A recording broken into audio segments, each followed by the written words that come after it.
Assalamualaikum warahmatullahi wabarakatuh. Bismillah walhamdulillah wassalatu wassalamu ala rasulillah Sayyidina wa maulana Muhammad ibn Abdillah wa ala alihi wa ashabihi wa man tabi'ahum bi ihsan ila yaumil qiyamah. Subhanaka la ilma lana illa ma 'allamtana innaka antal alimul hakim.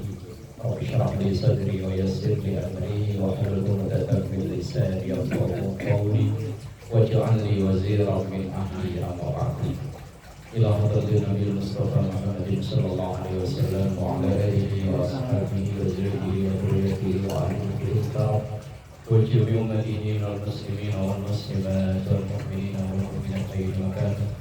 Khususan oleh pada kita Syekh Samin bin Abdullah bin Salam Asy-Syafi'i Asy-Syaikh Al-'Allamah Muhammad Awad Al-Badani Al-Syafi'i bi barakatil Fatihah.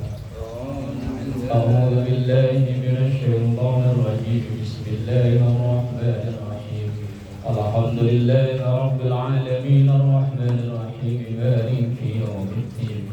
Iyyaka na'budu wa iyyaka nasta'in ihdinas siratal mustaqim siratal ladzina an'amta 'alaihim ghairil maghdubi 'alaihim waladdallin.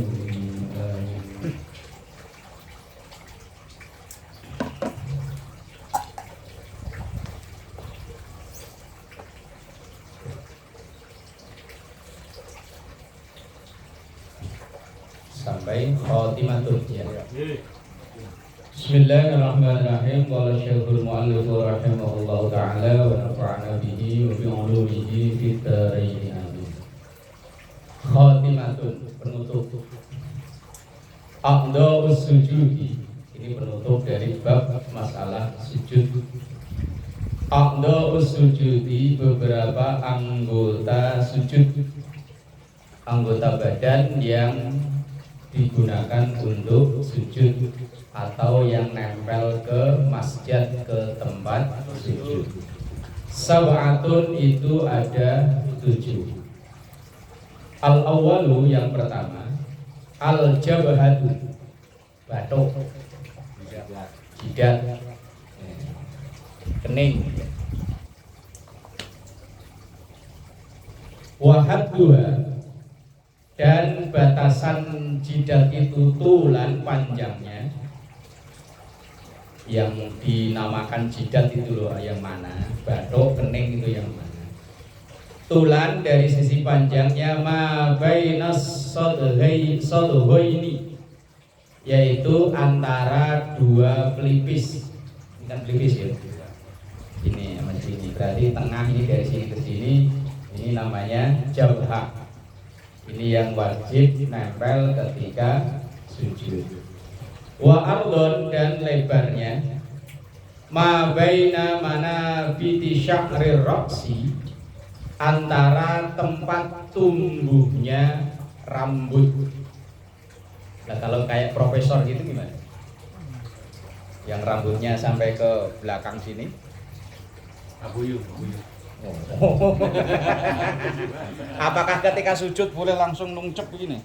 Nyungsep. Ya kan bagian sininya loh maksudnya. Kan patokannya yang namanya jidat itu mulai dari tempat tumbuhnya rambut. Nah ya kalau tempat tumbuhnya rambut sampai ke belakang sini, ya enggak. Ya pokoknya diambil umumnya. Umumnya orang ya tempat tumbuh rambut ya di sini ya, walaupun udah berondol sampai sini ya tetap yang dihitung ya sininya, enggak sampai sini. Kalau sini ya kalau sujud berarti langsung nyungsep gitu. Bikin balik. Tembok. Nyentuh. Jadi bukan berdasarkan alis.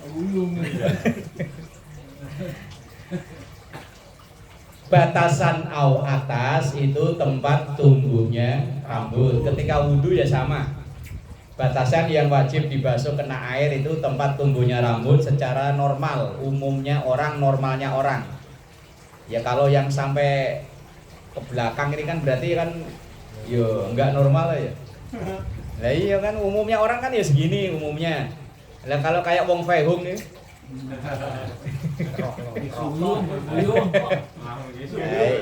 Wong pewung kan depannya nggak ada sebelah.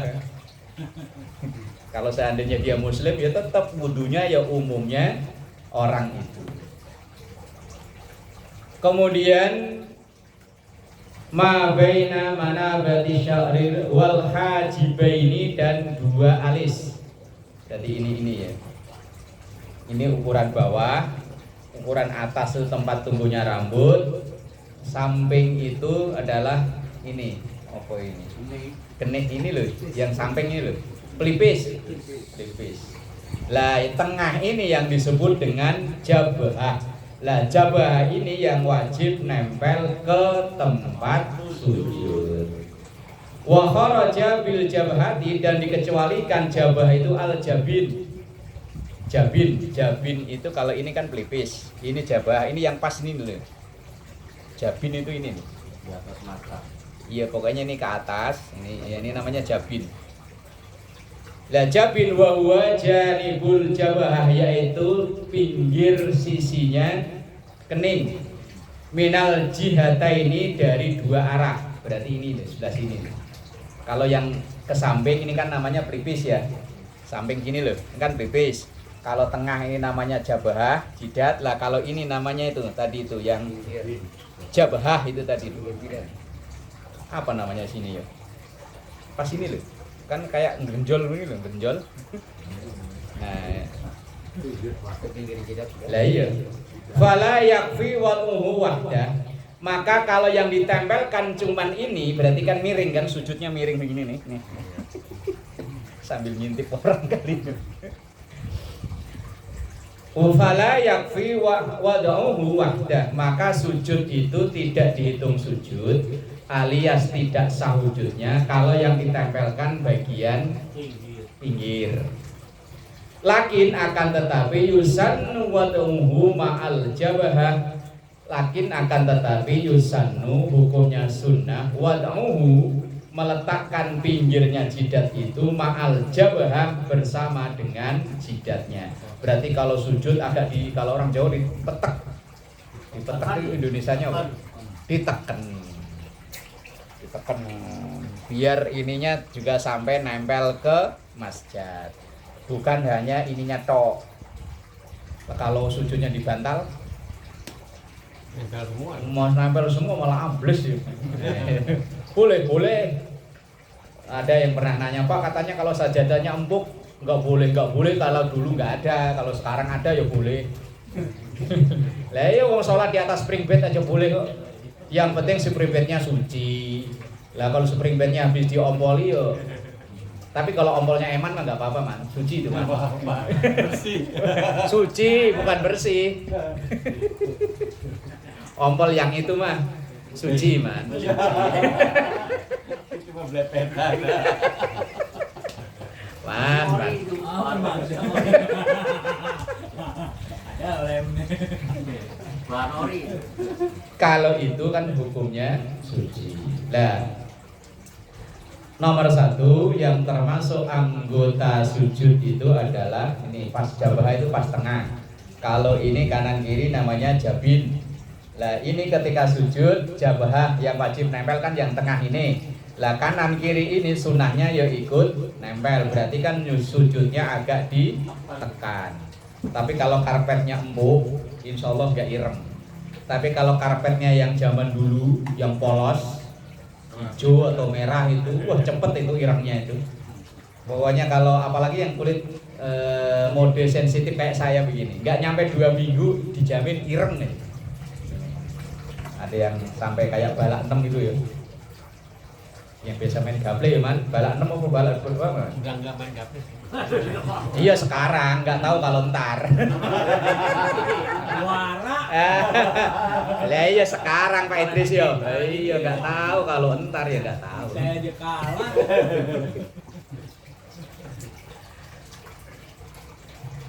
Wasani wasalis, yang kedua dan yang ketiga. Tadi kan anggota badan kita yang nempel ke tempat sujud itu 7. Yang pertama ini jabah namanya, jidat. Yang kedua dan yang ketiga adalah butunul kafaini. Ini loh. dalemannya ini loh. Telapak tangan.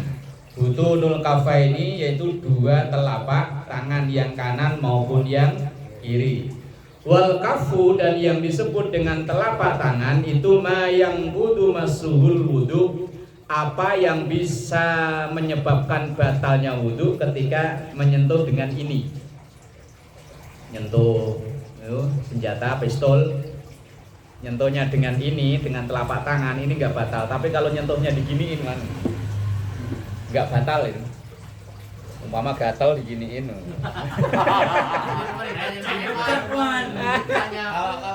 Pakai sarung gini gatal gitu. Lah yo enggak, yang batal itu kalau ini ketemu langsung begini loh, nih batal. Tapi kalau digini nggak batal nih.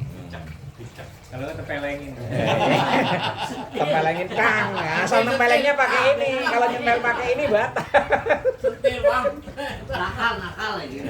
Iya kalau nyentuh begini kan yang kena ini nih bagian luar. Kalau bagian luar tidak batal. Tapi kalau nempelengnya begini ya batal Pak Sulaiman.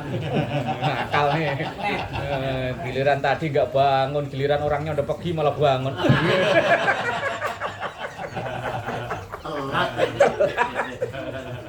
Emang apa man? Emang paham man? Enggak. Orang polos gitu man. Enggak paham itu. Yang menyentuh kemaluan yang batal itu kan kalau dalam ini tuh telapak tangan, yang disebut telapak tangan kan yang gini. Lah ketika sujud pun yang wajib nempel itu begini. Berarti kalau ada orang sujud kok begini? Ada yang gitu. Iya ada. Ada gitu. Ada. Saya pernah lihat. Berarti tidak sah sujudnya. Ada yang begini. Begini ngepel. Yang sujud itu yang nempel adalah butunul kafain. Ini loh.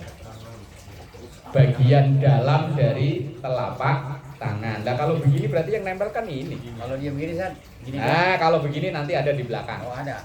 Begini atau begini misalnya kayak Jet Li. Iya. Ada ya. Jet Li yang perang itu, yang film apa itu? Mati-mati. Leh. Umpama sujudnya begini lah umpama sambil latihan kungfu, ngelatih jari-jari biar terlatih man.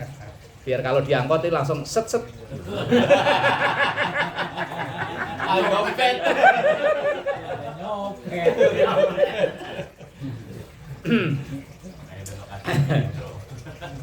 Lah itu ada keterangan lanjutannya itu Pak. Ada ya. Fayakfi maka cukup atau sah sujudnya. Wadhu juz'in minal asabi meletakkan sebagian dari jari. Au minar rohati atau sebagian dari telapak tangan. Duna ma'addahuma, tapi tidak sah kalau tidak dengan kedua itu. Berarti kalau pakai sebagian jari misalnya begini boleh, ini kalau kuat lah kalau sujud ya kan udah ditahan ini kan begini. Ya pokoknya sah. Atau hanya telapak tangan begini, misalnya tangannya yang begini nih nyekiting sah. Tapi yang penting bagian dalam sini, bukan sini. Atau apa tadi yang Pak Haji begini ya. Ada yang begini. apa mungkin tangannya memang begini kali. Kan ada kan orang yang tangannya begini kan. Kayaknya sih dia enggak. Iya kalau orangnya memang tangannya begini ya udah. Lah kalau begini kan ini masih nempel nih. Kalau yang begini tuh loh. Sambil gendong bayi gini. Lah, ya kan tangannya masih nempel nih. Satunya enggak nempel. Lah satu nempel, lah kan sambil darurat itu. Sambil gendong bayi. Sambil megangin sesuatu.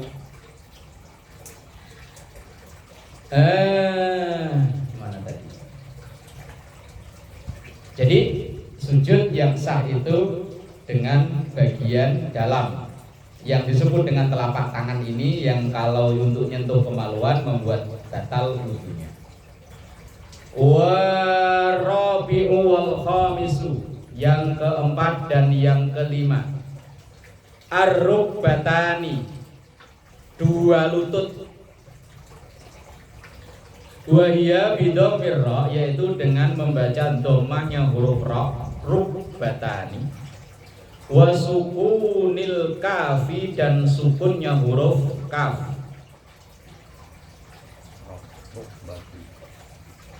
Jadi warukbatani, kalau satu rukbah, kalau dua rukbatani.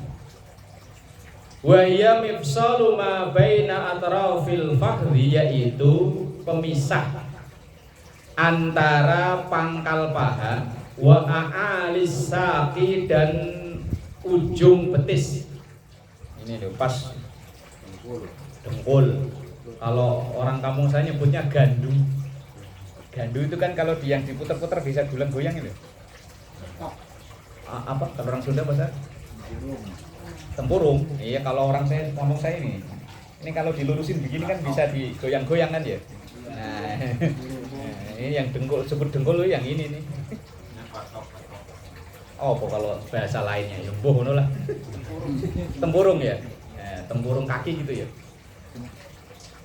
Kalau ada kata dalam tempurung berarti katanya di sini. Ada katanya itu lagi nongkrong. Wal jam'u, dan jamaknya rukabun bidhammir ra wa fathil kaf, yaitu dengan dhammanya huruf ra dan fathahnya huruf kaf. Rukbatun jamaknya rukab. Mislu ghurfatun jamaknya ghuraf. Wasadisu wasabihu, yang keenam dan yang ketujuh, butunu asabi'ir rijlaini, yaitu dalamnya jari-jari kaki. Berarti yo umpama ini kaki yo, berarti kan yang sebelah sininya yo. Yang nempel makanya kata begini kan kakinya yo. Pokoknya ujung sininya nih. Itu yang wajib nempel ke masjid alias tempat sujud. Wa yakfi, dan sujud itu dianggap cukup alias sah sujudnya. Wada'u juz'in min kulli wahidin, meletakkan sebagian dari masing-masing anggota tujuh itu, min hadhil a'dha'is sab'ati, dari anggota-anggota sujud yang tujuh. Misalnya tidak diletakkan semua. Kalau tangan tadi misalnya begini ya boleh, begini ya boleh. Jari kaki misalnya cuma jempol tok yang nempel ke lantai boleh. Ini kan harusnya kalau pengen sunnah dua-duanya kan ini ya, ini iya. Tapi yang diambil yang ini saja boleh. Tapi kalau cuma hidung tok malah nggak sah. Kalau hidung tok ya malah hidungnya tugel ya. Kalau ada yang ini kan dia lagi sujud kakinya begini San, nggak begini. Nggak begini, jadi begini. Nah, kalau memang dia normal ya nggak sah sujudnya, kecuali dia penyakitan. Orang normal tapi begini. Iya kan? Kaki begini. Lah kecuali orang yang penyakitan asam urat yo monggo-monggo aja, tapi kalau orang normal yo ora oleh. Tapi biasanya saya melihat kayak gitu malah orang yang mau bangun. Lah kalau sudah mau bangun berarti udah selesai sujudnya. Ini yang jadi bahas kan pas ketika sujudnya. Ketika sujudnya, mohon maaf ya. Kalau ini kan ya yang nempel kan yang ini kan ya. Lah kalau seandainya diginiin, macam begitu kan Pak Haji maksudnya? Ya kan begini kan? Berarti yang nempel yang ininya kan, bagian luarnya kan?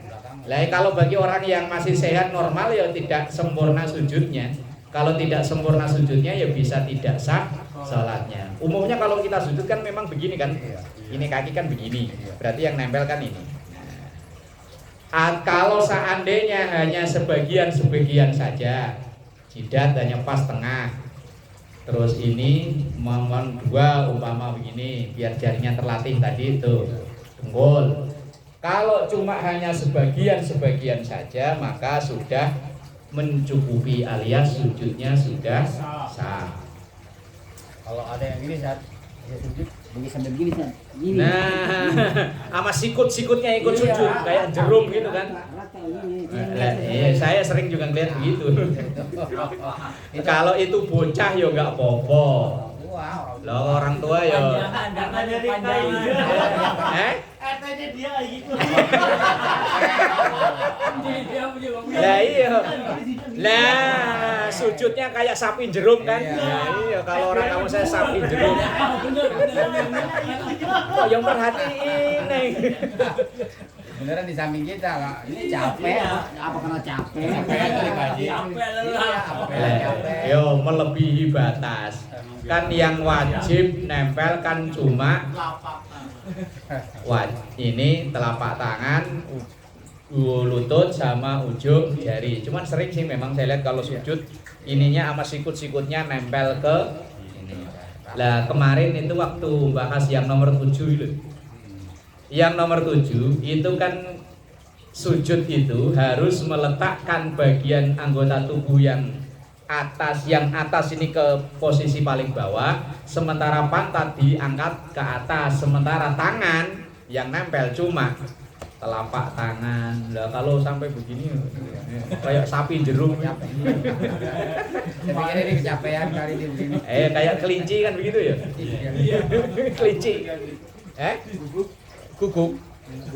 Oh iya, persis ya. Di Jogja waktu ngaji gitu, namanya tidak boleh rukun seperti kayak guru. Nah iya, nggak boleh.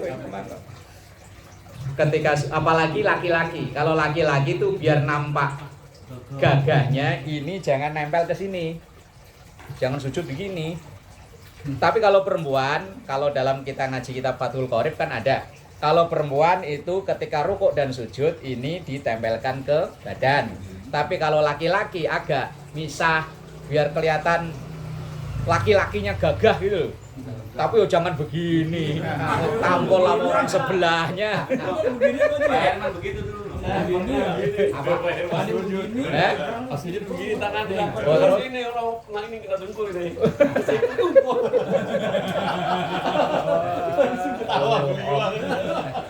Overdosis. Saya kadang yang enggak ini udah orangnya kecil bawa sajadahnya lebar. Oh, bukan bocah orang tua. Kita mau berdiri di sajadahnya dia kayaknya gimana? Kalau enggak nanti barisannya longgar.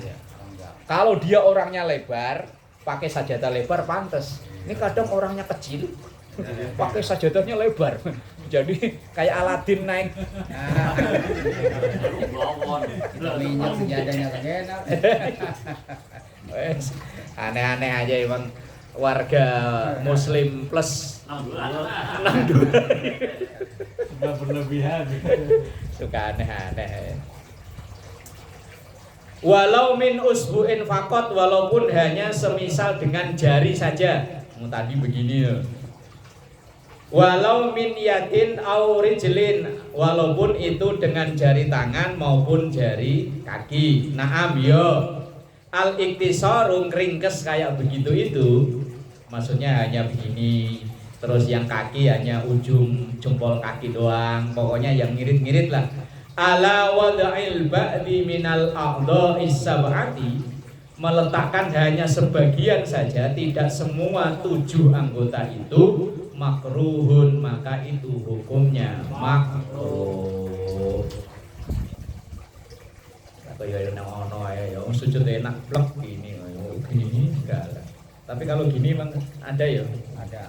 Itu sambil latihan push up itu. Itu kayaknya security baru pelatihan. Nah, itu 7 anggota badan yang termasuk anggota sujud. Walau quti'al kaffu au butunul asabi, seandainya orang itu enggak punya telapak tangan atau enggak punya jari karena kecelakaan kerja, misalnya ininya enggak ada, pas segininya enggak ada, kan enggak ada yang paman sepotong segini ya, berarti kan telapak tangannya enggak punya kan, berarti dia otomatis kalau telapak tangan enggak punya, ya jari enggak punya. Lam yajib, maka tidak wajib wad'u tarfil baqi, meletakkan sisanya itu, yang sisanya berarti kan segini. Bal yusannu, tapi itu hanya hukumnya sunnah. Kalau seandainya dia nggak punya lengan, juga punya lengan, oh gimana? Misalnya tangannya kayak si unyil gitu nih, cuman gini-gini doang kan. Lah kalau sujud kan nggak sampai kan ya? Lah ya wes sebisanya aja, wong itu dalam kondisi tidak normal.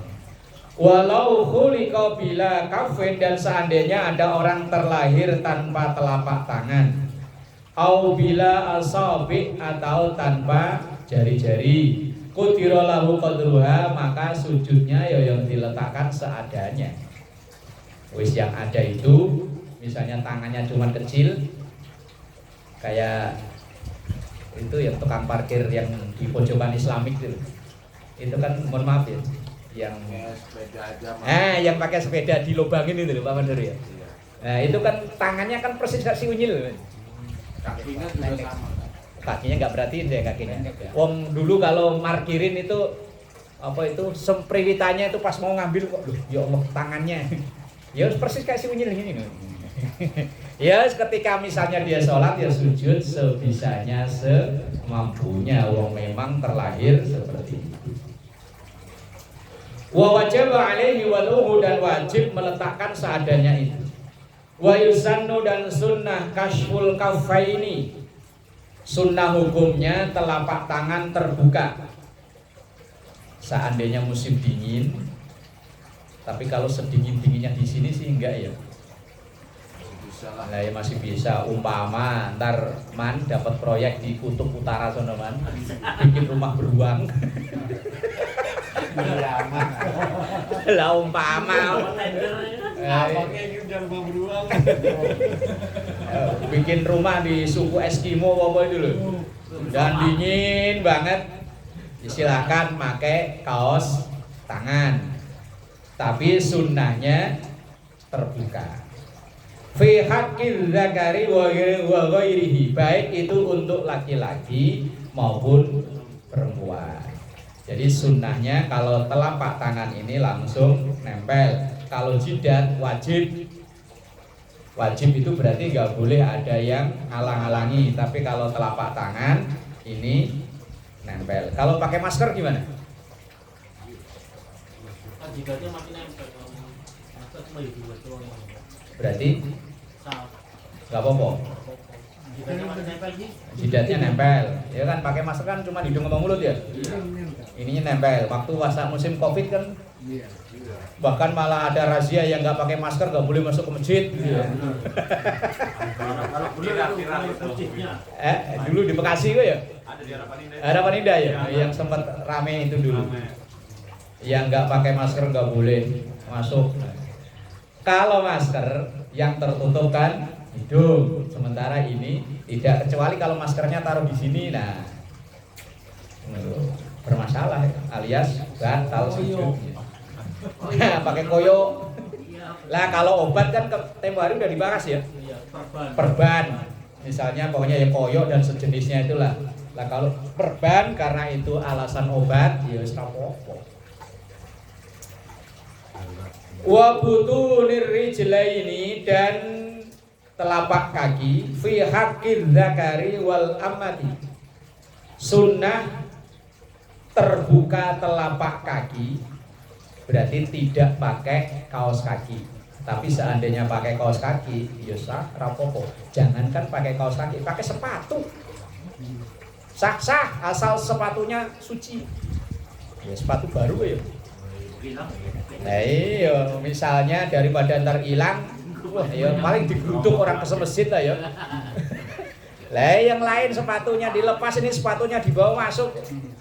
Yang dulu konon katanya cerita orang-orang, awalnya kasus pembantaian Priok yang tahun 84 itu kan bermula dari kasus itu juga kan. Ada apa namanya yang tentara yang ngurus sekoloran apa namanya itu?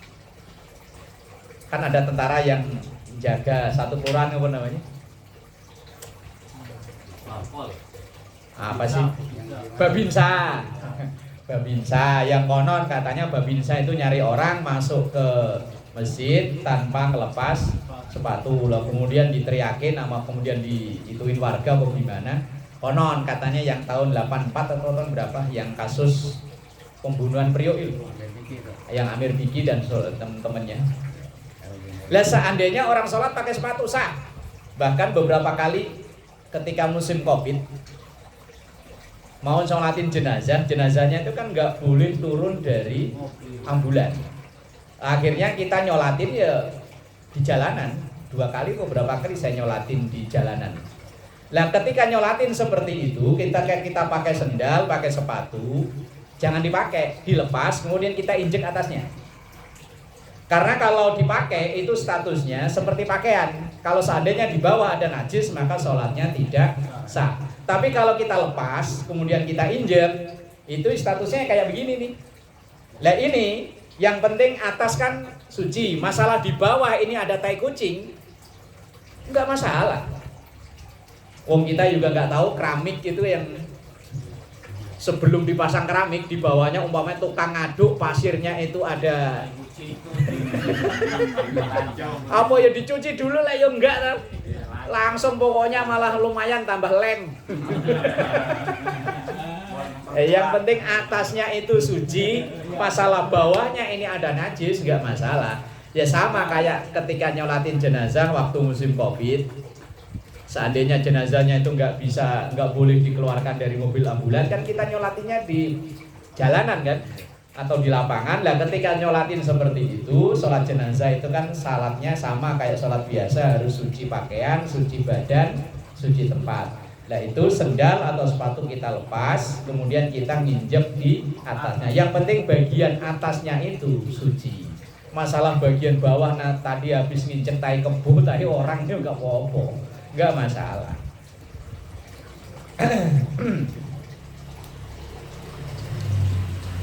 Wa butunur rijlaini bi haqqil zakari wal amati. Dan sunnah membuka telapak kaki untuk laki-laki, wal amati dan budak perempuan. Budak perempuan sekarang udah enggak ada. Wa amma ghairuhuma, adapun selain laki-laki dan budak perempuan, fayajibu maka hukumnya wajib sitruha, menutup telapak kaki. Telapak kaki bagi wanita itu termasuk aurat dalam sholat. Yang sering terkendala itu perempuan itu memang telapak kaki. Ketika berdiri itu mengenakan nutup, tapi begitu dia sujud itu kan agak ketarik. Lah seringnya telapak kaki itu terbuka. Lah kalau itu terbuka sampai satu rukun full, batal sholatnya. Kalau laki-laki biasanya yang pakai kaos nyetrit, nah begitu ia rukuk sujud lesung pipit kelihatan. Lah ya kalau putih mulus, lah kalau ireng burik. Lah wis orangnya lemu, pakai kaosnya betetet. Lah yo begitu rukuk walah. Wes. Begitu sujud walah wes. Otomatis batal itu sholatnya. Kalau jadi imam dia Lah ya batal. Pas dia batal. Batal.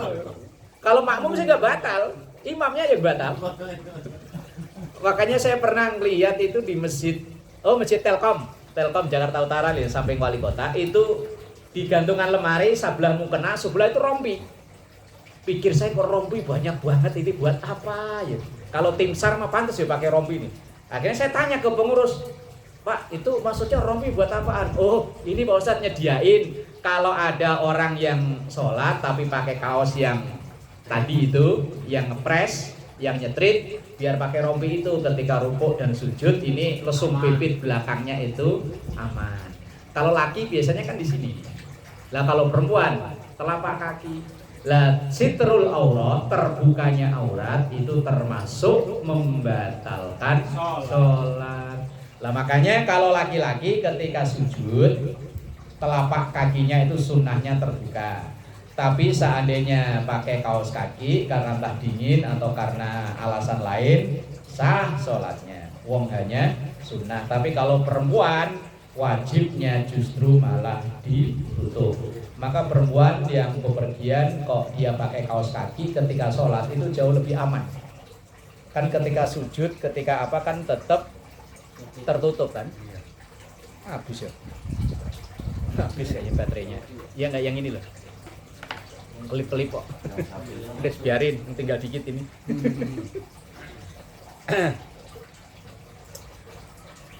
Wa amma ghairuha ghairu fayajibun sitruha wa yukrahu kashfur rukbataini. Wa yukrahu dan makruh kashfur rukbataini, membuka atau terbuka dua lutut. Lidzakari baik bagi laki-laki wal amati dan perempuan. makruh.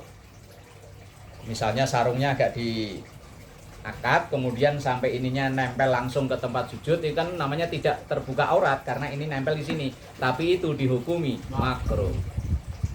Misalnya kadang yang saking pengen nyunahnya celananya dipotong, tapi ketinggian motongnya, ya cingkrang sampai ketinggian, ketika sujud malah ininya terbuka sampai lututnya benar-benar terbuka, lah itu hukumnya makruh.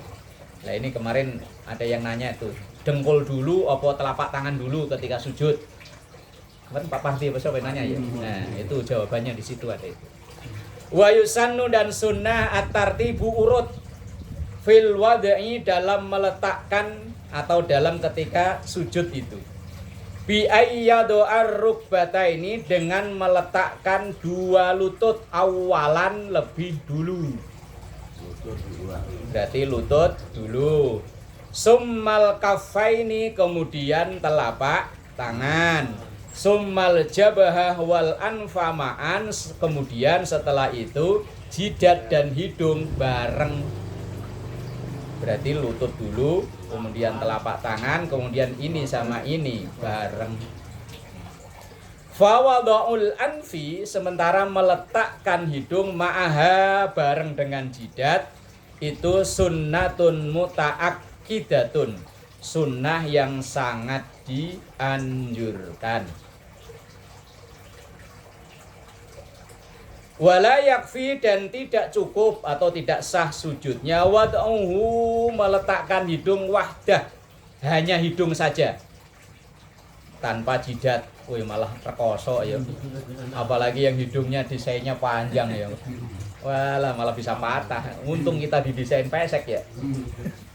Aman berarti. Li'annal mu'tabar karena sesungguhnya pendapat yang mu'tabar huwa al-jabhatu yang wajib diletakkan itu adalah jabhah alias jidat. Wa yusannu kaunuhu maksyufan dan sunnah hidung itu maksyufan terbuka alias tidak pakai masker sunnahnya. Tapi kalau keadaan pilek, flu atau kemarin karena covid pakai masker ya monggo. Wong itu tidak membatalkan sholatnya. Falau khalafat tartib kalau seandainya berbeda dengan urutan yang tadi, yaitu dengkul, tangan, kemudian ini sama ini bareng. Seandainya kok tangan dulu, kemudian baru lutut, kemudian baru jidat. Al-madhkur yang disebutkan tadi awik tasoro atau meringkas alal jabahah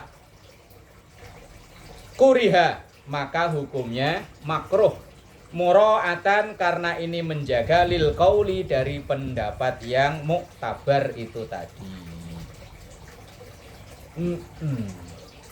Jadi seandainya tangan dulu kemudian baru lutut ya monggo, tapi itu kena hukum makruh. Yang penting jangan jidat dulu aja. Lah ya sujud kok jidat dulu ya apa bisa? ICU lah. Lah iya, kecuali kalau sujudnya memang di spring bed yang empuk mah enggak masalah lah ya. Pala duluan ya. Lah iya pala duluan, kalau anak kecil sambil salto itu Pak Haji.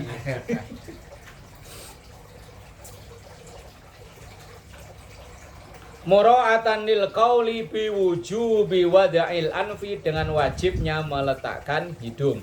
Wa khalafal Imam Malik dan berbeda pendapat Imam Malik. Faqala ia mengatakan yad'u yadaihi meletakkan dua tangannya terlebih dahulu, summa rukbataihi kemudian dua lututnya. 4 mazhab, yang satu yaitu Imam Malik. Beliau mengajarkan tangan dulu baru dengkul, yang selainnya dengkul dulu baru tangan. Lah kalau kita biasanya apa? Dengkul dulu ya? Dengkul dulu. Iya berarti ya karena kadang-kadang juga tangan dulu. Kadang-kadang tangan dulu. Ayo suka-suka lah ya. Tidak apalagi dengkulnya agak linu-linu gitu ya. Buat nahan ya tangan gitu. Oh, lah makanya dalam ahlu sunnah itu kan pilihan antar 4 mazhab itu. Nah, termasuk urutannya ini Imam Malik memilih tangan dulu baru lutut, sementara yang lain khususnya Imam Syafi'i memilih dengkul dulu baru tangan. Wallahu a'lam bishawab. Ininya mati Pak Jiwa. Lupa nggak dicas.